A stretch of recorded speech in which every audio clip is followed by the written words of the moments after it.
اور اے پیغمبر ان کے سامنے آدم کے 2 بیٹوں کا واقعہ ٹھیک ٹھیک پڑھ کر سناؤ۔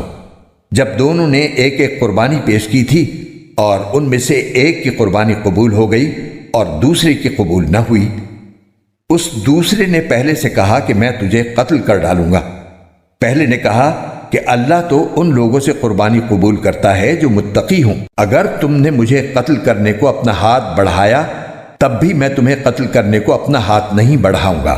میں تو اللہ رب العالمین سے ڈرتا ہوں، میں تو یہ چاہتا ہوں کہ انجام کار تم اپنے اور میرے دونوں کے گناہ میں پکڑے جاؤ اور دوزخیوں میں شامل ہو، اور یہی ظالموں کی سزا ہے۔ آخر کار اس کے نفس نے اس کو اپنے بھائی کے قتل پر آمادہ کر لیا، چنانچہ اس نے اپنے بھائی کو قتل کر ڈالا اور نامرادوں میں شامل ہو گیا۔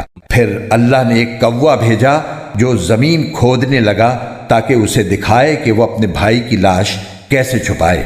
یہ دیکھ کر وہ بولا، ہائے افسوس، کیا میں اس کوے جیسا بھی نہ ہو سکا کہ اپنے بھائی کی لاش چھپا دیتا۔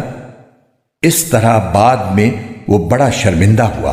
اسی وجہ سے ہم نے بنی اسرائیل کو یہ فرمان لکھ دیا تھا کہ جو کوئی کسی کو قتل کرے جبکہ یہ قتل نہ کسی اور جان کا بدلہ لینے کے لیے ہو اور نہ کسی کے زمین میں فساد پھیلانے کی وجہ سے ہو، تو یہ ایسا ہے جیسے اس نے تمام انسانوں کو قتل کر دیا، اور جو شخص کسی کی جان بچا لے تو یہ ایسا ہے جیسے اس نے تمام انسانوں کی جان بچا لی۔